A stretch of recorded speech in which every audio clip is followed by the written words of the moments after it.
Welcome to GlobeShift Media, where maps aren't just redrawn, they're rewritten by the forces of power, politics, and change. Here, we bring you the most important, real-time geopolitical updates from Canada, the United States, and India, and reveal how each move sends ripples across the globe. From trade wars to strategic alliances, from diplomatic chess to breaking news that shakes entire regions, GlobeShift Media is your front row seat to the shifting balance of world power.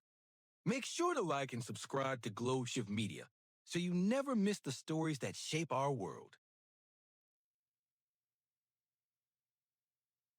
The Milk Border War.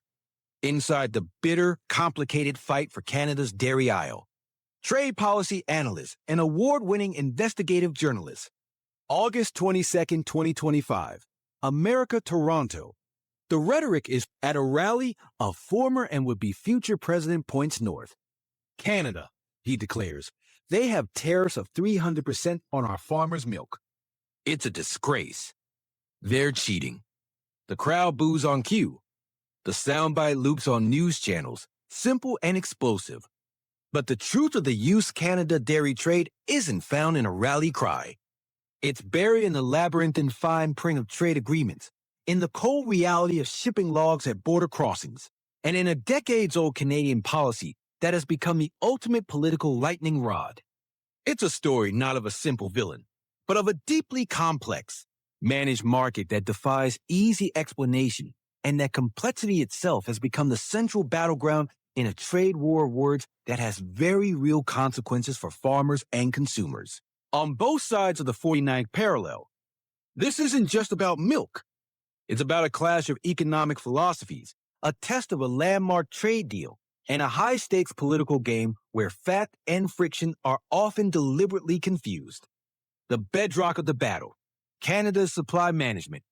To understand the fight, you must first understand the fortress, Canada's system of supply management. Conceived in the 1970s to stabilize a volatile agricultural sector, it's a system built on three pillars. 1. Production planning. A national board sets a quota for how much milk, eggs, and poultry Canada needs to meet domestic demand. This quota is divided among provincial marketing boards and then allocated to individual farmers. You cannot produce more than your quota allows. 2. Price setting. The boards negotiate a stable, cost of production-based price for farmers, insulating them from the wild global commodity price swings that bankrupt dairy families in the United States. 3. Import control. This is the most controversial pillar. To protect the managed domestic market, high tariffs are placed on imports that exceed very specific limited quotas. This system is sacrosanct in rural Quebec and Ontario, the heart of Canada's dairy industry. It's credited with ensuring a stable, safe, and domestic supply of food, keeping family farms viable, and preventing the boom-bust cycles that plague the industry elsewhere. To its defenders, it is a prudent policy of food sovereignty. To its critics, chiefly American dairy exporters and their political champions, it is a protectionist racket that unfairly blocks competition and inflates prices for Canadian consumers. The high tariff U.S. correctly cites 245.5% on cheddar cheese, 298.5% on butter are the guard towers of this fortress. They are designed to be prohibitive. But, and this is the critical nuance often lost in the political discourse, these tariffs are almost entirely theoretical for American exporters. The USMCA deal, a crack in the fortress wall. The renegotiation of NAFTA into the U.S.-Mexico-Canada agreement, USMCA, was pitched as a moment to finally tear those walls down. The U.S. dairy industry demanded full free access. What it got was something far more complex. Under the USMCA, which came into force in 2020, Canada agreed to create new tariff rate quotas, TRQs, exclusively for the United States. These are essentially tunnels through the fortress wall.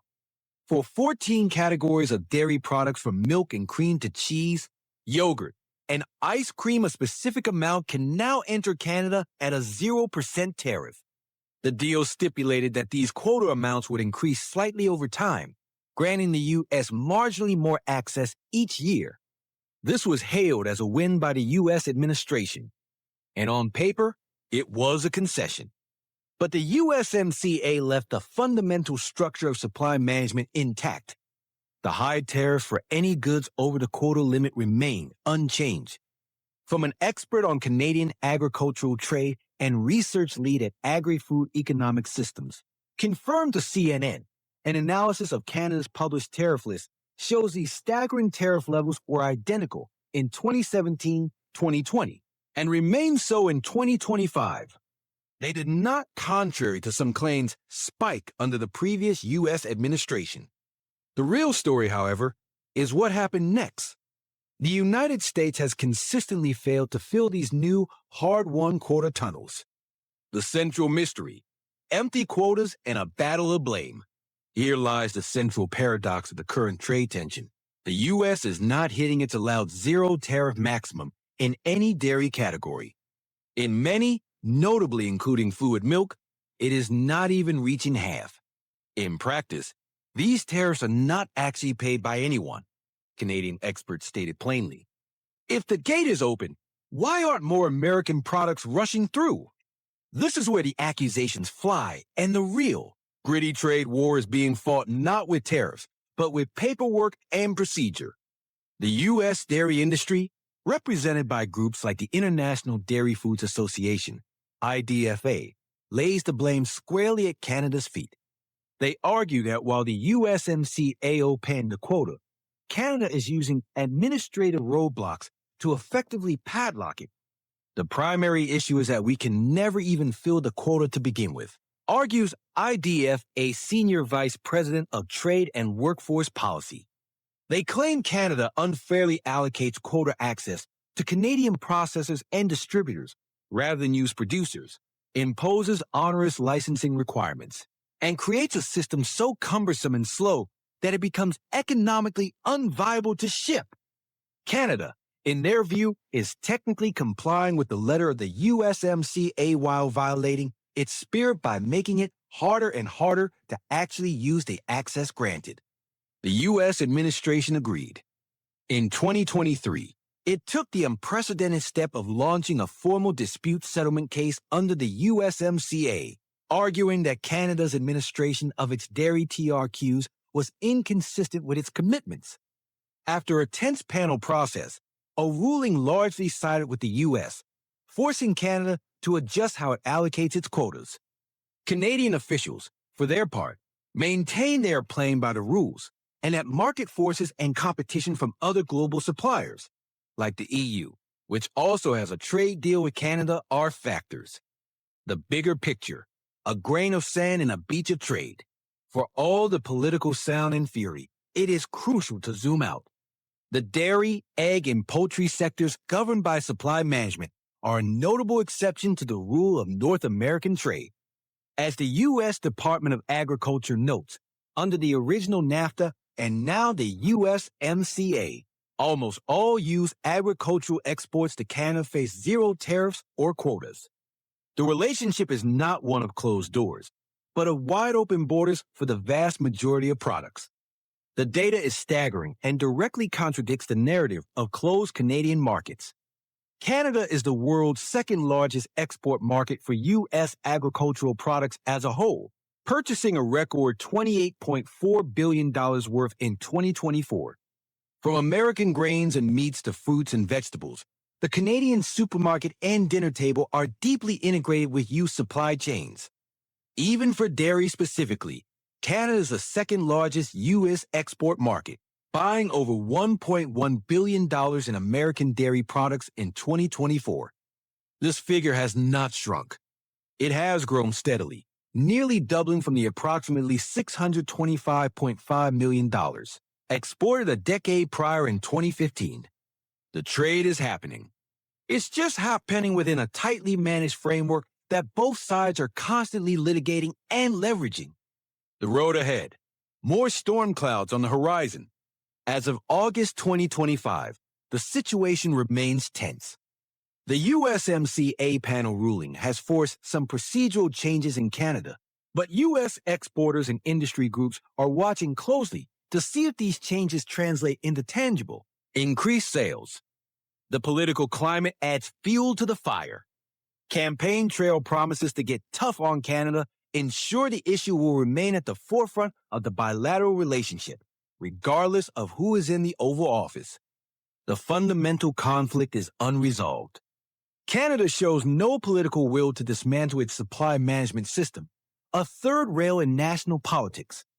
The United States, backed by a powerful and export-hungry dairy sector, shows no intention of stopping its campaign for what it sees as fair access. For farmers, the uncertainty is the biggest burden. A Canadian dairy farmer invests millions in quota, betting their livelihood on the stability of the system. A Wisconsin cheesemaker eyes the lucrative Toronto and Vancouver markets, seeing not opportunity, but a regulatory maze. Both feel vulnerable. Both feel the other has an unfair advantage. The trade war over dairy is not a war of blockades and bombast, though the rhetoric would suggest otherwise. It is a war of attrition, fought by lawyers in panel hearings, by lobbyists in government offices, and by diplomats in closed-door meetings. It is a conflict over how much managed protectionism has a place in a world of free trade agreements. The milk on Canadian shelves may be priced by a government board, but the price of this ongoing dispute is pay in political capital, diplomatic goodwill, and the frayed nerves of farming communities on both sides of the border who just want to know what the rules will be tomorrow. And as the next election cycle heats up, one thing is certain: the simple, explosive soundbite will always travel faster and farther than the complex, inconvenient truth.